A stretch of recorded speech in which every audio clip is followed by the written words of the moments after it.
राम राम दोस्तों, मैं भगवान राम का वंशज अभयवीर आपका आपके चैनल में हार्दिक स्वागत एवं अभिनंदन करता हूं। दोस्तों, आज मैं आपको प्रभु श्री राम के मंदिर की ओर जाने के सबसे छोटे एवं वीवीआईपी मार्ग के भव्यतम स्वरूप एवं नए निर्माण कार्यों के विषय में सबसे नवीनतम एवं एक्सक्लूसिव जानकारी प्रस्तुत करूंगा। सामने आप देख सकते हैं कि यह प्रभु श्री राम के मंदिर की ओर जाने का सबसे छोटा एवं सबसे वीवीआईपी मार्ग है और इसी मार्ग के माध्यम से आप बहुत ही कम समय में रामलला के दर्शन प्राप्त कर सकते हैं। और आप यहां देख सकते हैं कि इस मार्ग के दोनों ओर एक बहुमंजिला भवन आपको दिख रहे होंगे, जिसमें मुख्य रूप से सबरी रसोई एवं अरुंधति फूड कोर्ट है। यहाँ पर आप अपने वाहनों की पार्किंग भी कर सकते हैं और साथ ही मनपसंद व्यंजन का भरपूर आनंद उठा सकते हैं। प्रभु श्री राम की आकृति से सुसज्जित यह दोनों भवन काफ़ी अधिक मनमोहक एवं दिव्य प्रतीत होते हैं। और यहाँ का जो फूड कोर्ट है, वहाँ की जो लाइटिंग और सुंदरता है, वह देखने लायक है। सामने आप देख सकते हैं कि इस मार्ग की जो सबसे बड़ी खास बात है कि यहाँ पर आपको सीधे राम मंदिर के दर्शन भी होंगे, क्योंकि यहाँ पर निर्माणाधीन राम मंदिर आपको स्पष्ट रूप से दिख रहा होगा। और इसी मार्ग से होकर के आप सबसे कम समय में रामलला के दर्शन प्राप्त कर सकते हैं। यदि इस मार्ग के लोकेशन की बात करें तो लखनऊ गोरखपुर राष्ट्रीय राजमार्ग यानी NH-27 से ठीक बाईं ओर आपको एक शॉर्टकट मार्ग दिखेगा, जिसे अयोध्या धाम मार्ग भी वर्तमान में कहते हैं। और पहले इसे मोहबरा बाजार एवं टीडी बाजार संपर्क मार्ग कहा जाता था, लेकिन रामलला के दर्शन का मुख्य मार्ग होने के कारण इसका नाम अयोध्या धाम मार्ग रखा गया है। और आप इसी मार्ग से होते हुए बहुत ही आसानी से रामलला के दर्शन बेहद कम समय में प्राप्त कर सकते हैं। और यह मार्ग इतना अधिक खूबसूरत एवं वर्ल्ड क्लास तरीके से निर्मित किया गया है कि आप इसे देखते रह जाएंगे। और रात्रिकालीन परिदृश्य में यह मार्ग बहुत ही सुंदर एवं दिव्यतम नजर आता है। इस फ्लाईओवर पर बने भव्य रेलवे पुल की जो खूबसूरती है, वह काफ़ी अधिक मनमोहक एवं दिव्य प्रतीत होती है। एवं इसके दोनों दीवारों के किनारों पर रामायण कालीन आकृतियाँ निर्मित हैं, जिसमें मुख्य रूप से पशु पक्षियों एवं पुष्पों की कलात्मक आकृतियाँ आपको दिख रही होंगी। एवं इस मार्ग के दोनों किनारों पर भव्य लैंप भी लगाए गए हैं, जो कि इस मार्ग की शोभा में चार चांद लगा देते हैं। सामने आप देख सकते हैं कि इस मार्ग पर बने भव्य फ्लाईओवर के दोनों किनारों यानी दोनों दीवारों के किनारे यहाँ पर रामायण कालीन चित्रों से इस मार्ग को बहुत ही सुंदर ढंग से चित्रित किया गया है। और आप यहाँ देख सकते हैं कि यहाँ पर कारीगर के द्वारा यहाँ पर दीवारों में जो दरारें पड़ चुकी थीं, उनको दोबारा से कटाई करने के पश्चात यहाँ पर भराई की जा रही है। यानी जो भी कंक्रीट एवं मसाले हैं, उनको दरारों के लिए भरा जा रहा है। और साथ ही यहाँ पर दरारों को दूर करने के पश्चात दोबारा से यहाँ चित्रों को बनाया जाएगा। और यह मार्ग अयोध्या का सबसे सुंदरतम और सबसे भव्यतम मार्ग है।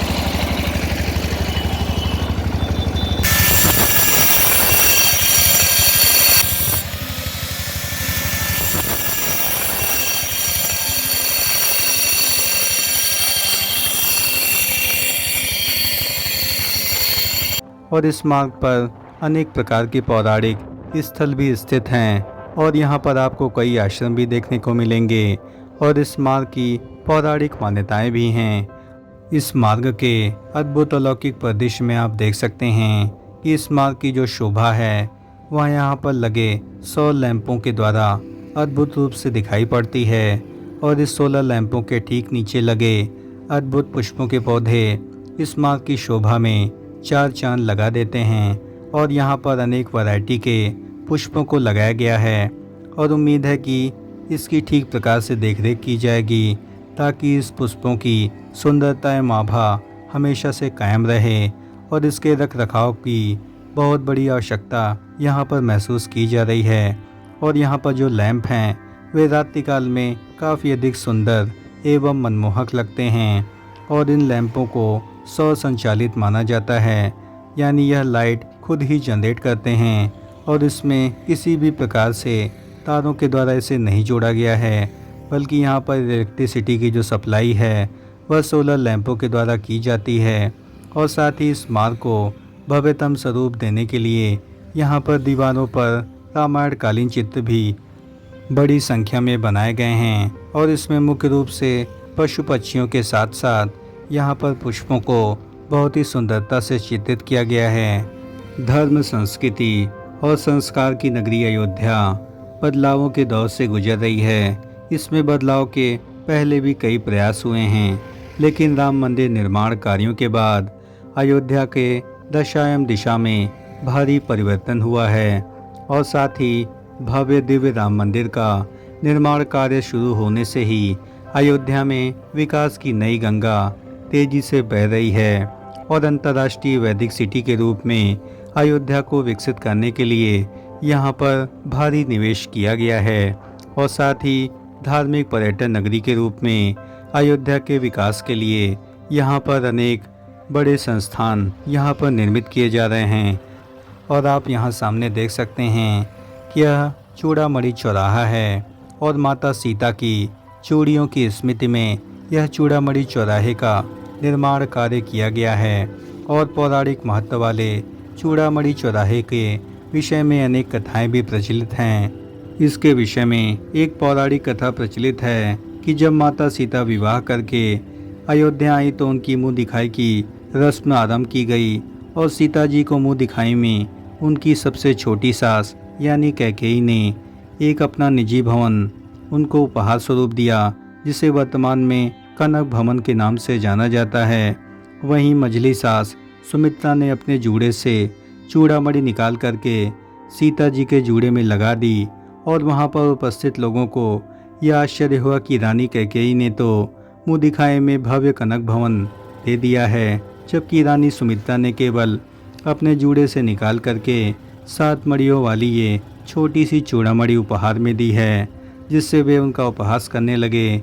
तो वहाँ पर उपस्थित कुलगुरु महर्षि वशिष्ठ इस स्थिति को भांप गए और उन्होंने चूड़ामणि की महिमा बताते हुए कहा कि चूड़ामणि की समानता केवल श्री नारायण के हृदय पर शोभायमान कौस्तुभ मणि ही कर सकती है, और संसार के समस्त आभूषण मिलकर भी इसकी समानता नहीं कर सकते हैं। चूड़ामणि के विषय में लंका कांड में भी वर्णन मिलता है। जब भगवान राम के वनवास जाते समय माँ जानकी ने भगवा वस्त्र धारण किया, परंतु कुछ आभूषणों का उन्होंने त्याग नहीं किया और रावण द्वारा हरण किए जाने पर वह पुष्पक विमान से अपने आभूषण जगह जगह डालती रहीं और लंका पहुंचने तक केवल चूड़ामणि ही उनके पास शेष रही। और चूड़ामणि की महिमा जानने के कारण ही उन्होंने इसे अपने शरीर से कभी भी अलग नहीं किया था। और सीता जी की खोज में जब हनुमान जी अशोक वाटिका में जा कर के राम की बुद्धि का माँ जानकी को देते हुए कहते हैं कि मात मोहि दीजे कछु चीन्हा, जैसे रघुनायत मोहि दीन्हा, तब चूड़ामणि माँ जानकी ने प्रभु श्री राम को अपनी पहचान के बताने के लिए हनुमान जी को दे दी थी। और सीता जी जानती थी कि जब यह चूड़ामणि प्रभु श्री राम के पास नहीं पहुँचेगी तब तक लंका का विनाश और रावण की पराजय दोनों ही संभव नहीं है। इस मार्ग की सुंदरता को और भी अधिक भव्य बनाने के लिए यहाँ पर बहुत ही सुंदर हेरिटेज लाइटें भी लगाई गई हैं। और अब मैंने आपको पूर्ववत सोलर लैंपों के विषय में बताया था, जो कि चूड़ामणि चौराहे से टेढ़ी बाजार चौराहे यानी गुरु वशिष्ठ चौराहे तक इन सभी लैंपों को लगाया गया है। और साथ ही यहाँ पर सूर्य स्तंभों को सभी चौराहों पर निर्मित किया गया है। और यहाँ पर सूर्य स्तंभों की जो आभा है वह इस मार्ग की शोभा में 4 चांद लगा देती है। और मेरा आपसे अनुरोध है कि जब भी आप राम मंदिर का दर्शन करने आएँ, यानी लखनऊ गोरखपुर राष्ट्रीय राजमार्ग से यह मार्ग राम मंदिर दर्शन के लिए सबसे अधिक उपयुक्त है। अतः आप इस मार्ग का जरूर उपयोग करें और इसके सुंदर एवं भव्य स्वरूप का भी दर्शन करें। और इसी मार्ग पर आपको वाहन पार्किंग एवं भव्य रेस्टोरेंट एवं आपके मनपसंद भोजन का भी आपको यहाँ आनंद जरूर मिलेगा। और यहाँ से लगभग 1 किलोमीटर की दूरी तक आप रामलला का दर्शन श्री राम जन्मभूमि पथ से लगभग 500 मीटर की दूरी पर कर पाएंगे। दोस्तों, प्रभु श्री राम के मंदिर की ओर जाने के सबसे सुंदरतम एवं वीवीआईपी मार्गों में से एक अयोध्या धाम मार्ग के विषय में हमारे द्वारा दी गई जानकारी यदि आपको जरा भी पसंद आई हो तो इस चैनल का हृदय से समर्थन करें। इस चैनल को लाइक करें, शेयर करें एवं सब्सक्राइब करें और कमेंट बॉक्स में पूरी आत्मीयता से जय श्री राम जरूर लिखें। धन्यवाद। राम राम राम राम।